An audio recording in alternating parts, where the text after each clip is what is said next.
Hadiri milad relawan muda peduli Nusantara RMPN keempat, PJ Wali Kota Palembang harapkan RMPN tetap konsisten dalam meningkatkan program untuk masyarakat yang kurang mampu dan menjaga kepedulian terhadap sesama.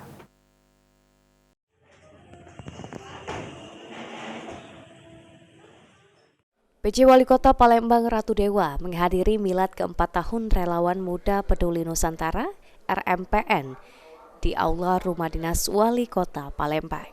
Pada kesempatan itu, PJ Wali Kota Palembang mengucapkan selamat kepada RMPN dan selalu eksis terhadap sesama, karena RMPN ini terdiri dari para relawan muda yang memiliki idealisme, kepedulian, dan mempunyai banyak program untuk masyarakat marginal yang cukup bermanfaat.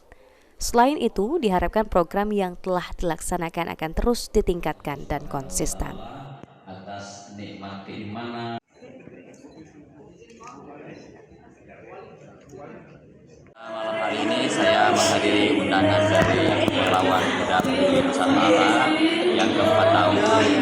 Semoga dengan harapan di usia 4 tahun ini semakin eksis ya kepedulian dengan sesama, apalagi ini adalah sebuah literasi kumpul anak-anak muda ya relawan terus yang punya idealisme, punya kepedulian, cukup banyak program-program yang terasa di kalangan masyarakat marginal dan juga cukup bermanfaat.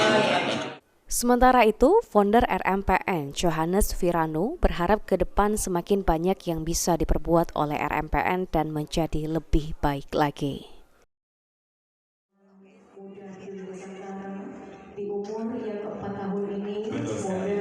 Depan kita bisa semakin banyak yang terbuat dan semoga ke depan juga nantinya kita bisa punya standar yang memang punya sendiri, mana yang sementara ini kita masih sewa. Mudah-mudahan ke depan bisa lebih baik lagi.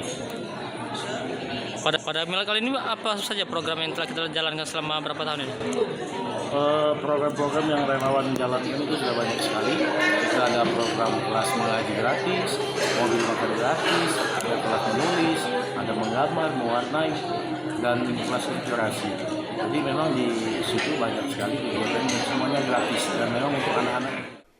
Ada banyak program yang telah dijalankan oleh para RMPN selama ini, seperti kelas mengaji gratis, mobil makan gratis, kelas menulis, menggambar, kelas inspirasi, dan terbaru ada kelas tari-tarian, semuanya gratis untuk anak-anak yang tidak mampu. Ilham Wahyudi, PAL TV.